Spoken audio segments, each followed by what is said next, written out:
जी, ये राम मंदिर ट्रस्ट द्वारा जो ज़मीनें खरीदी गई हैं इस विषय में है।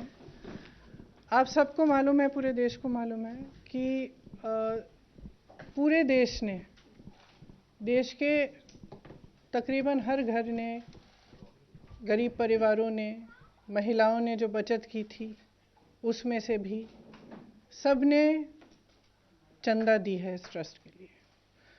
और एक अभियान भी चलाया गया था चंदा इकट्ठा करने के लिए। घर घर गए, चंदा इकट्ठा किया। ये सबकी आस्था है और इस पर आज चोट पहुंचाई जा रही है।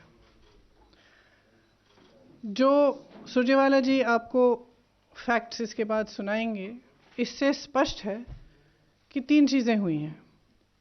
एक, दलितों की ज़मीन जो खरीदी नहीं जा सकती थी वो खरीदी गई है, हड़पी गई है। दूसरा कि कुछ ज़मीनें जो कम दाम की थी इस तरह से बेची गई कि ट्रस्ट को बहुत ज़्यादा पैसों के लिए बेची गई। इसका मतलब है कि जो चंदा का पैसा है उसके साथ घोटाला किया गया है, भ्रष्टाचार किया गया है। इसमें एक उदाहरण है जिससे ये बहुत स्पष्ट तरह से सामने आती है ये बात। एक ज़मीन थी जो 2017 में 2 करोड़ की किसी ने खरीदी। उन्होंने 2021 में उस ज़मीन के 10,000 वर्ग मीटर बेचे ट्रस्ट को। वो 8 करोड़ के लिए बेची वो ज़मीन। 10,000 वर्ग मीटर 8 करोड़ के लिए बेची। उस ज़मीन का उसी ज़मीन का दूसरा हिस्सा 12,000 वर्ग मीटर 2 करोड़ में किसी एक, नाम लिखा है तिवारी जी, किसी रवि मोहन तिवारी जी को 2 करोड़ में बेची गई। कब बेची? 19 मिनट बाद। ठीक है, तो जो दूसरी 12,000 स्क्वायर मीटर की ज़मीन है वो 2 करोड़ में रवि मोहन तिवारी जी खरीदते हैं। 19 मिनट बाद, इस सेल डीड में जो रवि मोहन तिवारी जी की सेल डीड है जिसके ज़रिए वो खरीद रहे हैं ये ज़मीन, उसमें अनिल मिश्रा जी जो सरसंघचालक हैं आरएसएस के और राम मंदिर ट्रस्ट के ट्रस्टी हैं, वो गवाह हैं। और उसमें दूसरे गवाह कौन है? ऋषिकेश उपाध्याय जो अयोध्या के मेयर साहब हैं। तो ये दोनों गवाह हैं। 5 मिनट बाद रवि मोहन तिवारी जी उसी 2 करोड़ की ज़मीन को 18.5 करोड़ में ट्रस्ट को बेच देते हैं। तो अगर ये घोटाला नहीं है, भ्रष्टाचार है, नहीं है, तो क्या है? अच्छा, गवाह आपके कौन है? आरएसएस के सरसंघचालक और राम मंदिर के ट्रस्टी साहब। और दूसरे गवाह अयोध्या के मेयर साहब। आज उत्तर प्रदेश सरकार ने कहा है, या कल कहा था, कि जांच वो नियुक्त कर रहे हैं। जांच कौन कर रहा है? जिला अधिकारी के लेवल के अधिकारी कर रहे हैं। मतलब जिला अधिकारी के स्तर पर यह जांच हो रही है। राम मंदिर ट्रस्ट को उच्च न्यायालय के आदेश के आधार पर बनाया गया, तो ये जांच भी उच्च न्यायालय द्वारा होनी चाहिए, क्योंकि जिला अधिकारी के स्तर का इंसान मेयर को नहीं जांच सकता। ये तो आप सब अच्छी तरह से जानते हैं। क्या हुआ है कि राम मंदिर के आसपास जितनी भी ज़मीनें हैं उस पर लूट लगी हुई है। भाजपा के जो नेता हैं और अधिक पदाधिकारी हैं और जो सरकारी अधिकारी हैं श्री योगी आदित्यनाथ जी की सरकार के, वो सब लूट में मिले हुए हैं। और ये तो एक ही मिसाल है। सुरजेवाला जी आपको इस पर थोड़ा और बताएंगे। लेकिन वहाँ पे कितनी ज़मीन है, कितने हज़ारों का घोटाला किया गया है, नहीं मालूम। बात यह है कि भगवान राम मर्यादा, नैतिकता के प्रतीक थे। सत्य के पथ पर चलने के लिए तैयार। उन्होंने कितना बड़ा बलिदान दिया, किस लिए? क्योंकि उन्होंने सत्य के पथ पर चलने का उन्होंने निर्णय लिया था। अब उनके नाम पर भी आप भ्रष्टाचार कर रहे हैं, पूरे देश की आस्था को ठुकरा रहे हैं, उस पर चोट पहुंचा रहे हैं। तो एक बहुत गंभीर बात है, इसीलिए हम यहाँ हैं। और मैं चाहती हूँ कि सुरजेवाला जी इस पे थोड़ा सा इलैबोरेट करें। शुक्रिया प्रियंका जी। प्रियंका जी ने जो उदाहरण दिया साथियों, ये अपने आप में राम नाम के नाम पर प्रॉपर्टी डीलर और भाजपाई नेता कैसे लूट कर रहे हैं, ये उसका जीता जागता सबूत है।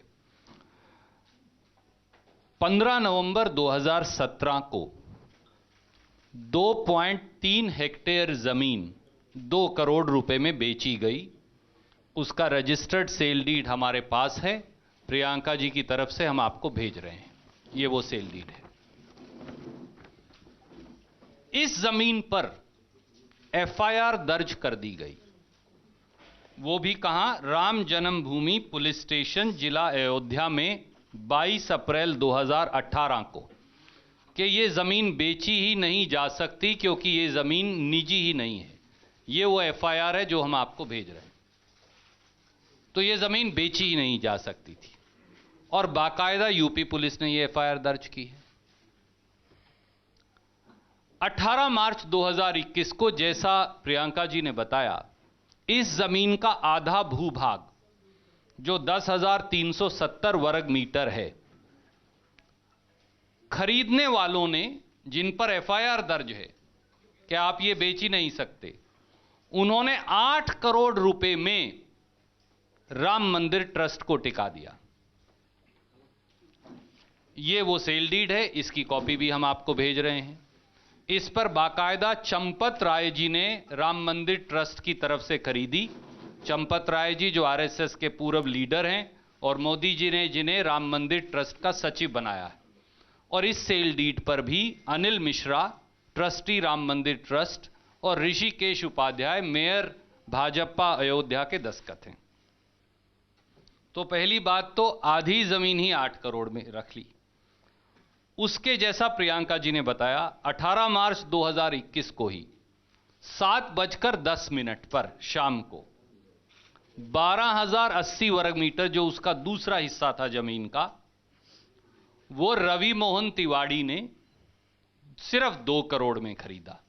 तो ट्रस्ट तो 10,000 वर्ग मीटर 8 करोड़ में खरीद रही है, पर उसके 19 मिनट के बाद एक प्राइवेट व्यक्ति वही जमीन का दूसरा हिस्सा 2 करोड़ में खरीद रहा है।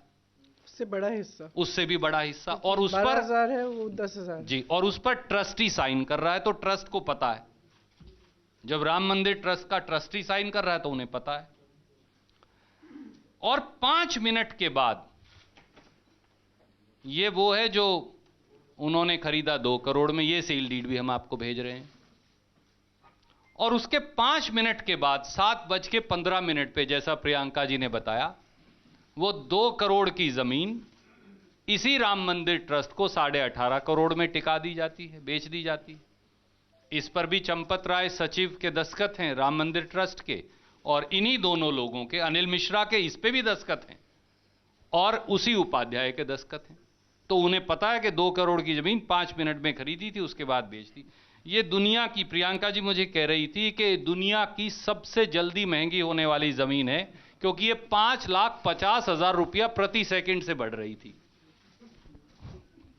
तो ये शायद दुनिया की सबसे महंगी वाली जमीन होगी।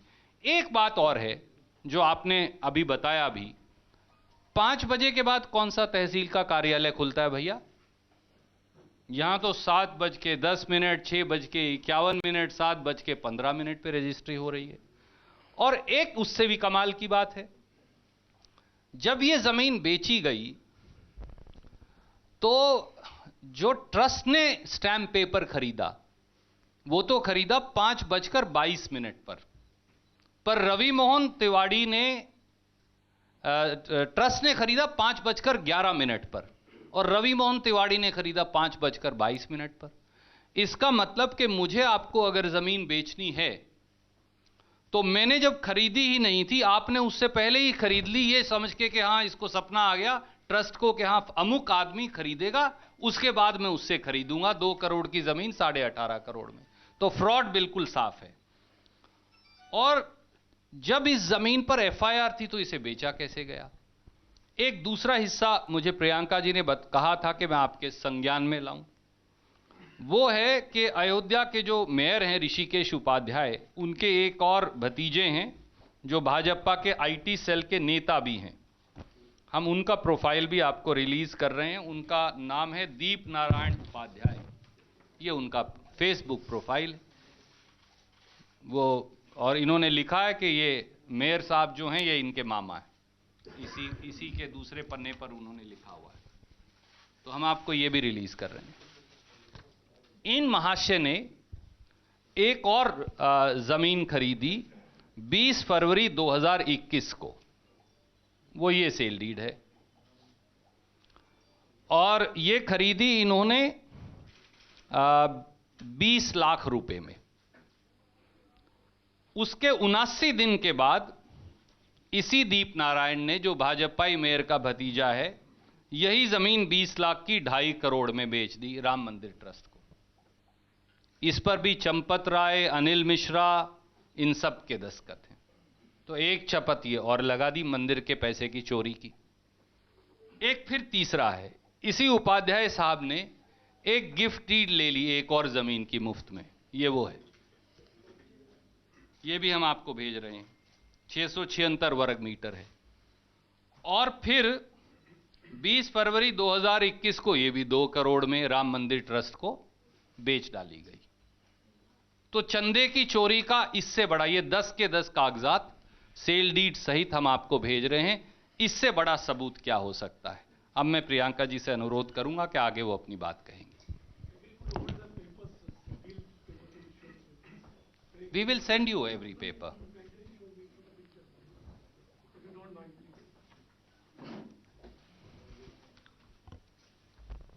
If you want to, ma'am. Sure.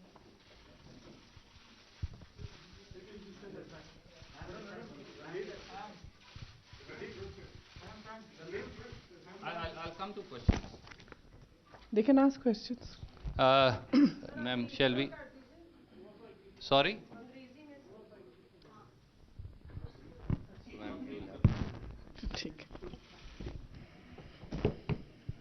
So as Surjewala ji just explained, the money from the Ram Mandir Trust is being basically misused to benefit government officials and members of the BJP and the RSS. There is a clear transaction here where a piece of land which was sold in 2017 to a certain person was then sold by that person in 2 parts. The first part, which was 10,000 square meters, was sold directly to the Ram Mandir Trust for 8 crores. The second part, which was 12,000 square meters, 19 minutes later, so we're talking about the same piece of land, we've sold one piece of it, 10,000 square meters, let's say at 6 o'clock, and 19 minutes later, we are selling the second part of the same land, slightly larger part, 12,000 square meters, to a certain Ravi Mohan Tiwari for 2 crores. So you have a piece of land, half of it is going for 8 crores, the other half is going, slightly more than the other half, is going for 2 crores at the same time, approximately. 5 minutes later, this Mr. Ravi Mohan Tiwari is selling that 2 crore piece of land for 18.5 crores to the trust. Which means basically the trust is paying 8 crores plus 18.5 crores for a piece of land, which is probably just a little more than 2 crores. Who are the witnesses on these sale deeds? It's the mayor of Ayodhya and a trustee who has been the Sarsang Chalak of the RSS. I'll just read his name again because his name slips my mind. Anil Mishra and the mayor Sri Hrishikesh Upadhyay. These are the witnesses to this sale deed. And it is within 5 minutes, that it is sold to the trust from 2 crores to 18.5 crores. That means you've made a profit of 16.5 crores within 5 minutes. Who's making the profit? A BJP person. And this is happening repeatedly in the other transactions. Land from Dalits which is not allowed to be sold has also been bought by the trust and therefore been sold wrongly. Bought by some officers. Or it's bought by some officers, sorry, not by the trust directly. And then sold to the trust? Not yet, ma'am. Probably. Okay. So land has been taken illegally taken for this purpose by some officers. Basically what is happening is that in the area around the Ram Mandir,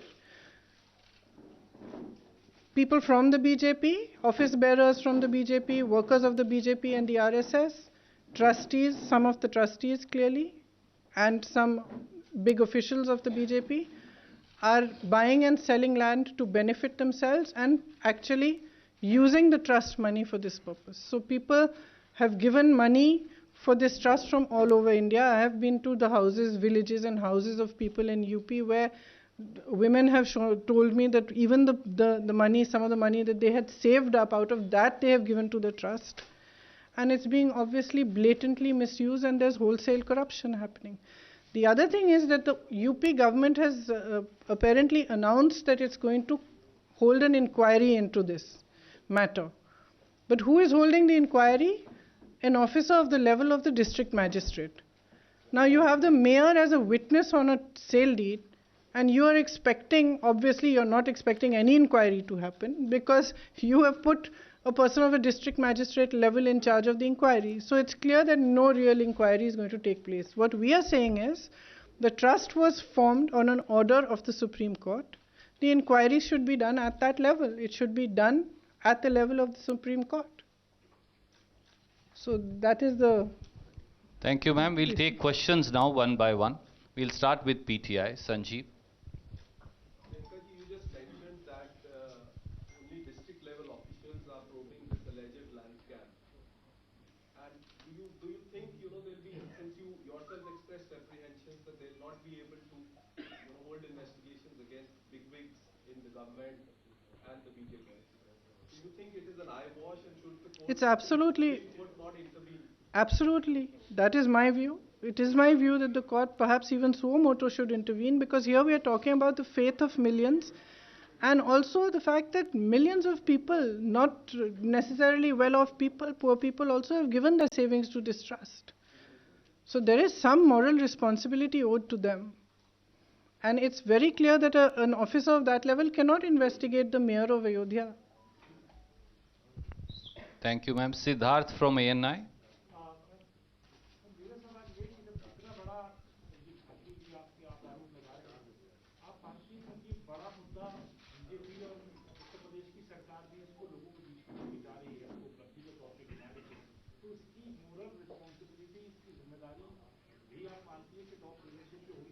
पूरी तरह से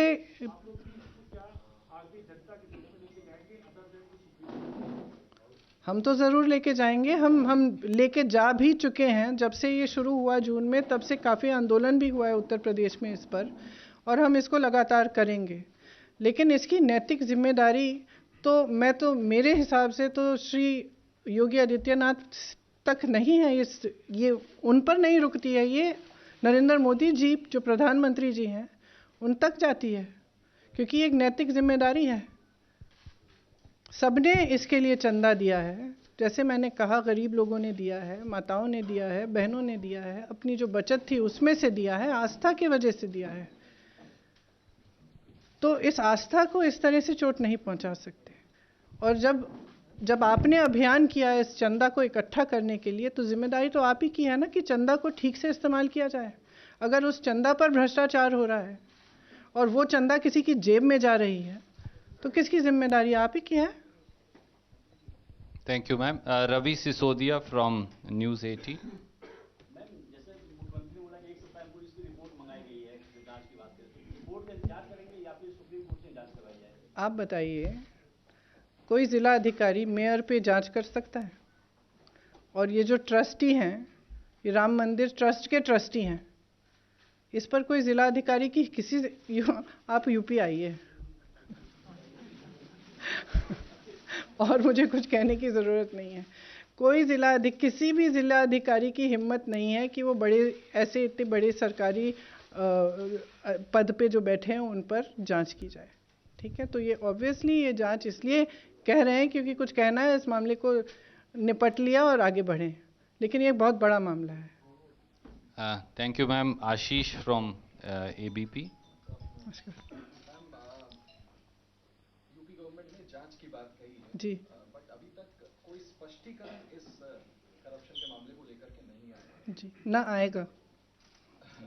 ma'am, जिस तरह की जांच आप मांग रही हैं, अगर ऐसा नहीं होता है, यस यू डिसाइड कि सुप्रीम कोर्ट को सो वोटर कॉग्निजेंस लेना चाहिए, in case if it doesn't happen, क्या आप या आपकी पार्टी भी खुद अदालत को अप्रोच कर सकते हैं? और जस्ट एक मुझे अलाउ करें ma'am, it's again your subject. Ma'am, Lakhimpur कांड को लेकर Let's not Ashish mix questions because let's take one question at a time. We'll take it in a आप second round. पूछ लीजिए, कोई बात। लखीमपुर कांड को लेकर के एमओएस केमिकल एंड फर्टिलाइजर्स ने कहा है कि बड़ा छोटा मोटा मुद्दा है, तो अगर आप दोनों पे मुझे प्लीज। देखिए, जो दोनों बातें आप कह रहे हैं, चाहे लखीमपुर हो चाहे ये हो, ये पूरी तरह से ये स्पष्ट करते हैं कि सरकार का नज़रिया क्या है, उसकी मानसिकता क्या है। जो लखीमपुर में हुआ आप सब अच्छी तरह से जानते हैं किसने किया, और आप सब अच्छी तरह से ये भी जानते हैं कि आज तक उनके पिता की बर्खास्तगी नहीं की गई है। और वहाँ पे भी जैसे मैंने कहा, कोई अधिकारी, किसी भी अधिकारी की हिम्मत नहीं हो सकती अगर इतने बड़े मंत्री के बेटे ने ऐसा काम किया है कि उस पर ठीक ढंग से जांच करें। वही हमने उस मामले में कहा, वही हम इस मामले में कह रहे हैं। इस मामले में मैंने कहा मेयर साहब का हस्ताक्षर है, राम मंदिर के ट्रस्टी के हस्ताक्षर हैं जो आरएसएस के सरसंघ चालक हैं, और आपने पूरी जांच एक जिलाधिकारी के स्तर के इंसान को दे दी है कि आप जांच करिए। तो ये स्पष्ट है कि ये जो सरकार है इसकी मानसिकता ये है कि ऐसा जब होता है, जब कोई अपराध हो रहा है, भ्रष्टाचार हो रहा है, तो सच्ची जांच नहीं कराना चाहते, क्योंकि असलियत ये है कि उन सबको मालूम है कि क्या हो रहा है, और हो सकता है कि भागीदार भी हैं उसमें। Thank you ma'am. Vikrant from TV9। Shekhar ji, सवाल ये है कि जिलाधिकारी स्तर पे जांच की बात की जा रही है, लेकिन जिलाधिकारी के पिता ने खुद ही 1 किलोमीटर के दायरे में काफी जमीन खरीद रखी है, तो ऐसे में क्या आप लोग सुप्रीम कोर्ट अप्रोच करेंगे? खुद डीआईजी ने भी खरीद रखी है, कह रहे हैं डीआईजी ने भी खरीद रखी है, वही मैं कह रहा हूं, तो उसमें जिलाधिकारी क्या जांच तो सब लूट में शामिल हैं। आपको लगता है आप सुप्रीम कोर्ट आप लोग अप्रोच? अभी हमने इस पर निर्णय नहीं लिया है, लेकिन आपस में हम डिस्कस करके हम तय करेंगे कि अगर करना है तो ज़रूर, अगर सब लीडर्स। अधिकारी डीआईजी हो गए, जिलाधिकारी के फादर हो गए, इन सब लोगों ने 1 किलोमीटर के दायरे में जमीन ले रखी है, तो उसके लिए फिर तो आप लोगों को। विक्रांत जी, जनता की अदालत में तो प्रियंका जी ये लड़ाई लड़ ही रही हैं, और जनता की अदालत कई बार, माफ़ कीजिए, कानून की अदालत से भी बड़ी है, और ज़रूरत पड़ी, जैसा आपने कहा, हम विचार विमर्श करके कानूनी राय लेके इस पे निर्णय कर लेंगे। सुप्रिया जी फ्रॉम आज तक। मैम जी, ये मुद्दा है, मैं इसमें दोनों ही जोड़ना चाहूँगी। अयोध्या का मुद्दा, मल्लिकार्जुन खड़गे जो है वो ऑपोजिशन की तरफ से राज्यसभा में उठाना चाह रहे थे। दूसरी ओर लखीमपुर खीरी का मुद्दे पे भी हमने देखा किस तरह से प्रोटेस्ट मार्च पे ऑपरेशन उठाना चाह रहा था, लेकिन विपक्ष ने जो कहा, जो सीन हमने देखे हैं, उस पर आपको क्या कहना है? क्योंकि जो सिचुएशन है वो आप लोग जैसे कह रहे हैं कि जनता की अदालत में लेके आएंगे, तो पूरी सिचुएशन को आप कैसे देखते हैं?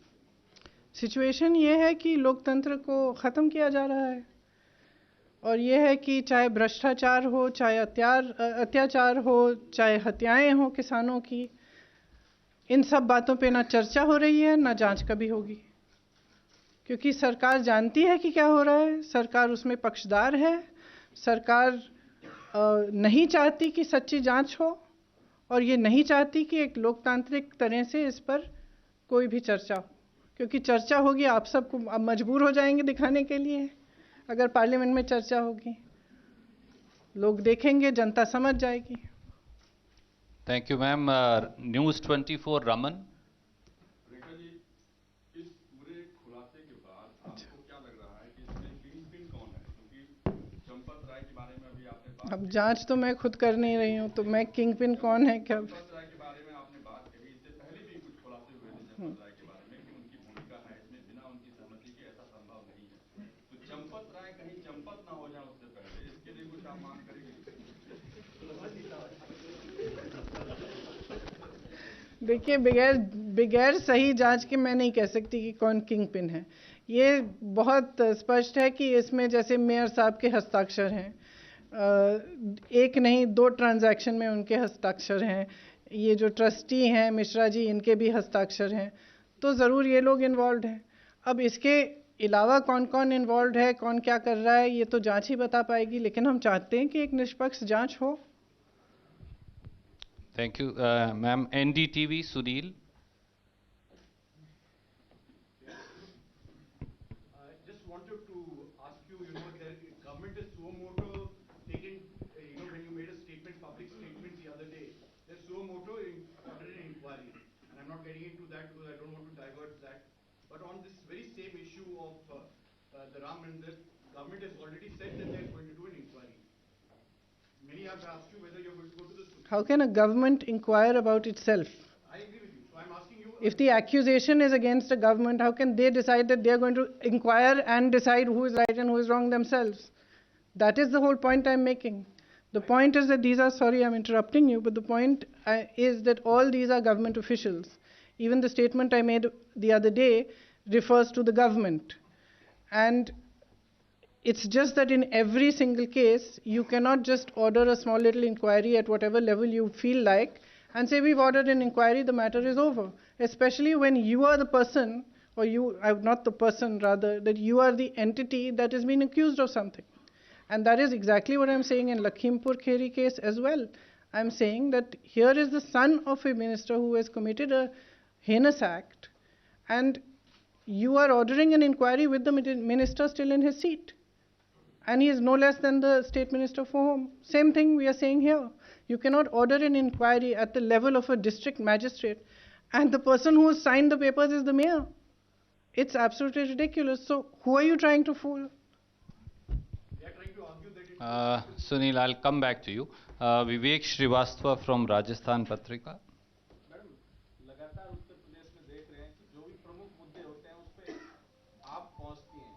जो मुख्य विपक्ष सदन में कहलाते हैं, जो 2 दल, वो इन मुद्दों पे क्यों चुप करते हैं, और जब आप अप्रोच करते हैं तो पीछे पीछे शुरू हो जाते हैं। इसको क्या समझते हैं? देखिए, अगर आप 2 साल पिछले 2 सालों को देखें तो उत्तर प्रदेश में जितने भी विपक्षी दल हैं, हमारे अलावा किसी ने आंदोलन नहीं किया है, कोई सड़क पे नहीं आया है, कोई किसी ने जनता के मुद्दे नहीं उठाए हैं। अब इसकी वजह क्या है, मेरी तो समझ से बाहर है। मेरी समझ से बाहर है कि मायावती जी इतनी चुप क्यों हैं। मेरी समझ से बाहर है कि अखिलेश जी 2 महीनों पहले क्यों अचानक जाग गए चुनाव के पहले। इससे पहले इतने अपराध हुए, इतना गलत हो रहा है पूरे प्रदेश में, कभी बाहर नहीं निकले, कभी कुछ नहीं कहा। तो लड़ तो हम ही रहे हैं। पिछले 2 सालों से लगातार हम लड़ाई लड़ रहे हैं जनता की। हम उनकी आवाज़ उठा रहे हैं, जहाँ जहाँ अत्याचार हो रहा है, गलत हो रहा है, हम पहुँच रहे हैं, क्योंकि किसी को आवाज़ उठानी पड़ेगी और लड़ना पड़ेगा। और हम अपना कर्तव्य समझते हैं कि हम जनता के लिए लड़ें। उमा शंकर। बीजेपी कह रही है कि कांग्रेस पार्टी राम मंदिर निर्माण में विघ्न डाल रही है। तो मैं कह रही हूँ कि हम उनके लूट में विघ्न डाल रहे हैं, कि जो राम मंदिर के लिए जो जनता ने अपनी पूरी आस्था के साथ जो चंदा इकट्ठी कराई, उसको लूट रहे हैं, और हम उसमें बाधा डालेंगे, उस लूट में बाधा डालेंगे। एबीपी माझा, उघडा डोळे बघा नीट।